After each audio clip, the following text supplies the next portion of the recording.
मेरो एउटा सपना थियो, वर्षौंदेखि मनमा भएको सपना, हिमालको काखमा पुग्ने सपना, अन्नपूर्ण बेस क्याम्प। पोखराको हलचल पछाडि छाड्दै हामी अगाडि बढ्यौं, करिब 3 घण्टाको जीपको यात्रा जिनुसम्म। तर पहिरोले गर्दा हामी पुग्यौं मट्क्युसम्म र त्यहाँबाट सुरु भयो हाम्रो पदयात्रा एबिसी सम्मको।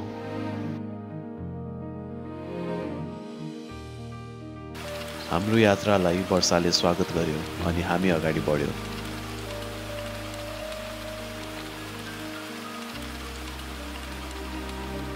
पहिलो दिन झिनु डाँडाबाट छमरङ हुँदै तल्लो सिन्वा। नेपालको यही त माया लाग्छ, केही घण्टामै संसार बदलिन्छ। सहरको कोलाहल हराउँछ र सुनिन्छ यो प्रकृति र खोलाको गीत अनि मेरो आफ्नै पाइलाको आवाज। बाटो सुरु हुन्छ नरम र सहज, तर मलाई थाहा छ अगाडि धेरै चढाइ छ। हरेक स्थानीय मानिसले मुस्कुराएर हेर्छन्, जस्तो उनीहरूलाई थाहा छ कि यो बाटोले के सिकाउँछ भनेर।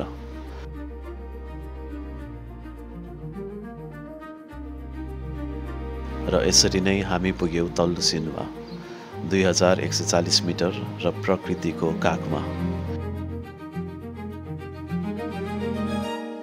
जहाँ वरपर अनगिन्ती झरनाहरू बगेका छन् र हरियालीले सम्पूर्ण दृश्य बढाइरहेको छ।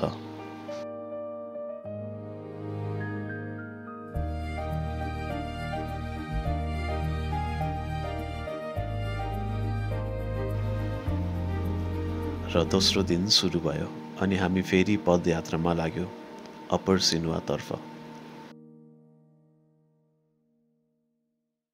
करिब 1.5 घण्टा जंगलको गहिरो हरियाली र शीतलता पार गर्दै हामी पुग्यौं ब्याम्बु।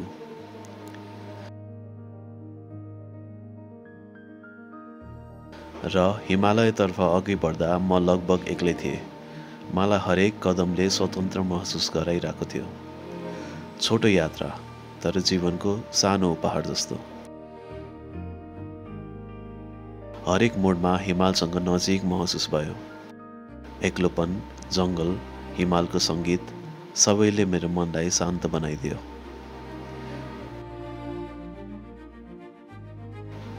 अब हिमालयबाट दोभान हुँदै देउरालीतर्फ लाग्दा बाटो सजिलो थिएन। लाग्थ्यो ढुङ्गाका अनगिन्ती सिडीहरूले बाटो लुकाइरहेको जस्तो। तर प्रत्येक मोडमा झरनाहरूले हाम्रो ध्यान खिचिरहेको थियो।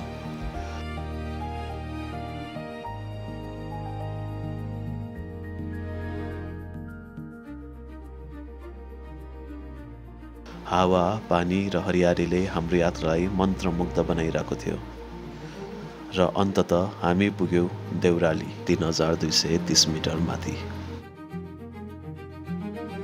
तेस्रो दिन उज्यालो थियो र आकाश एकदमै सफा।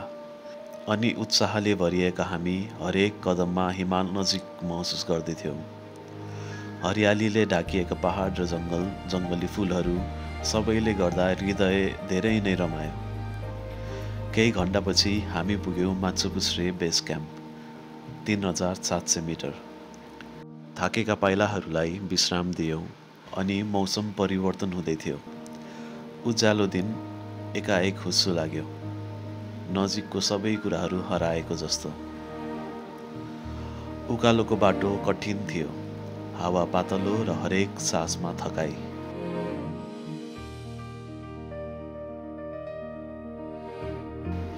केही बेर हिँडेपछि बाटोमा भेडागोठ पुग्यो।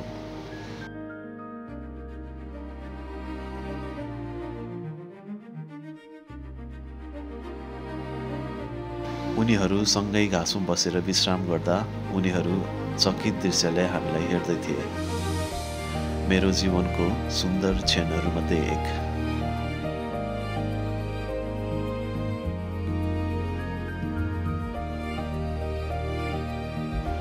र अन्ततः हिमालको काखमा पुग्ने मेरो सपना साकार भयो र पुग्यौं अन्नपूर्ण बेस क्याम्प, समुद्री सतहबाट 4130 मिटर माथि। त्यहाँ पुग्दा कोही मेरो स्वागतको लागि कुरेर बसिरहेको जस्तो लाग्यो अनि म त्यहाँ पुग्नलाई पर्खिए जस्तो। साँच्चीकै अविस्मरणीय छ।